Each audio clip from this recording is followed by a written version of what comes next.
Welcome to this week's DAT Trendline Reviews, where we go over the numbers and we discuss long-term strategies on how to grow your business. This week, we're going to be talking about the Chicken Little effect and the importance of knowing your numbers. So let's get started.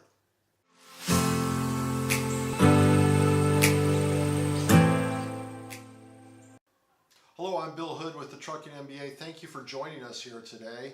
If you haven't subscribed to the channel, please take the opportunity to do that. We also want to make sure that you make comments and you ask any questions, because a lot of the topics that we come up with our shows come from our viewers' comments and questions that they have out there. So thank you all for that.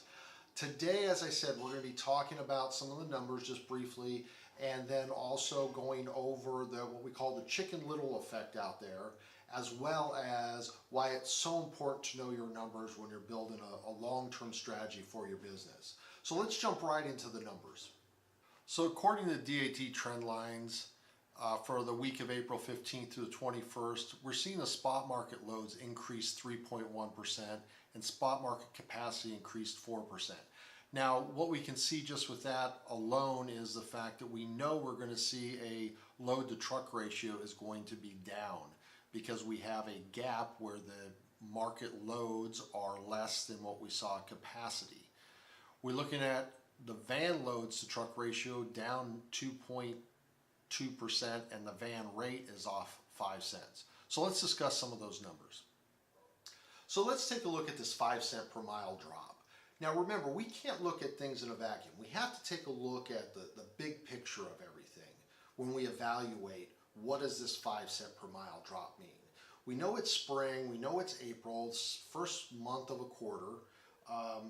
We know that we had that the produce isn't shipping. We know that we had a temporary weather event that just disrupted the market slightly.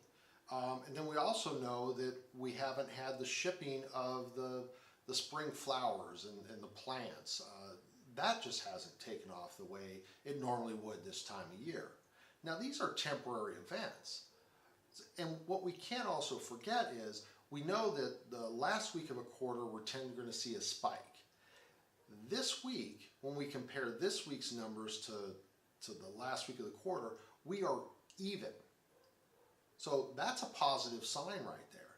Now think about it. We had more loads being posted this week than we had last week. Imagine if we took one of these temporary events out of the picture.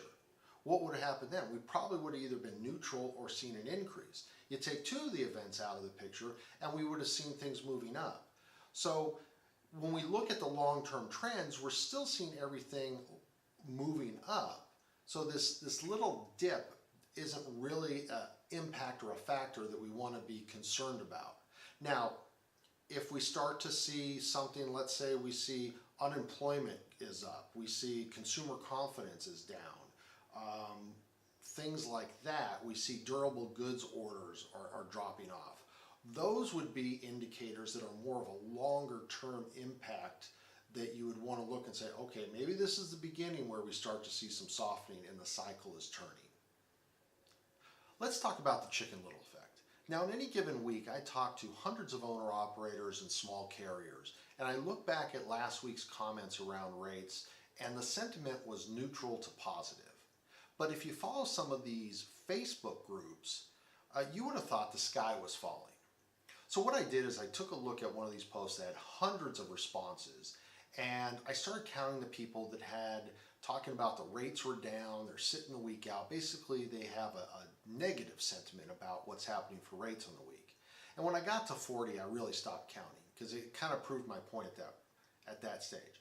But what was interesting as I was doing that, as I came across, is there was just a handful, it's like 5 or 6 people that posted over 60% of the comments out there.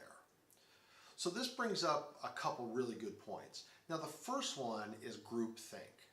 You have to be very careful about when you're getting only your information about what's happening out in the market from places like that. The groupthink can be driven by such a small handful of people. And also, don't forget that a lot of times, and a complaint we hear, and it's not just about from the trucking side, you hear everybody's talking about, one of the things that they really don't like about Facebook anymore is it's such a negative place. There's so much negative people. So it attracts the negative people in there. So in this case, you had 5 or 6 people driving the opinion of a group, and that is not how you need to be running your business.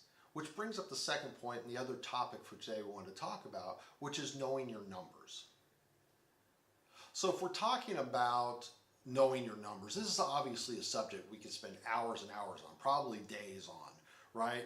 So, but what I'm going to do is I'm going to keep it focused to more about what we were talking about today.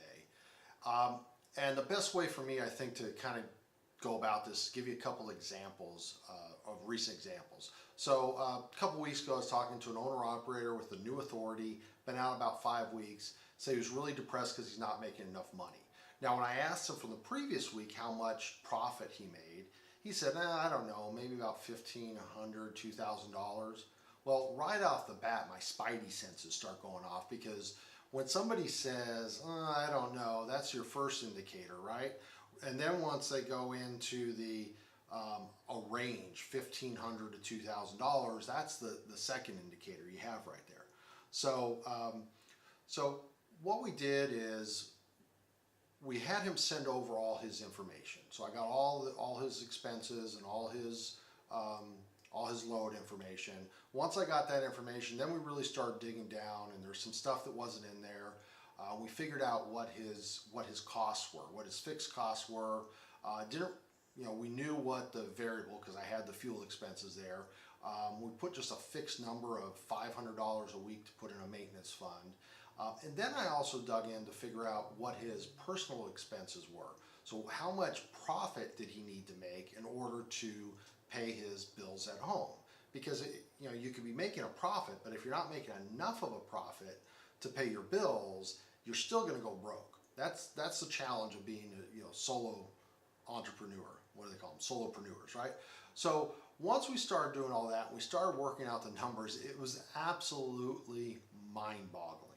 Mind-boggling. By the time we were all said and done, he made enough profit in that 1 week that he was able to pay for what I think a little over 3 weeks of all his fixed truck expenses and pay for the full month of his personal expenses. So he effectively had a couple weeks that he didn't have to run because he had all his bills paid, right? And that was doing all that all came up where he put $400. He could put $400 into a maintenance fund.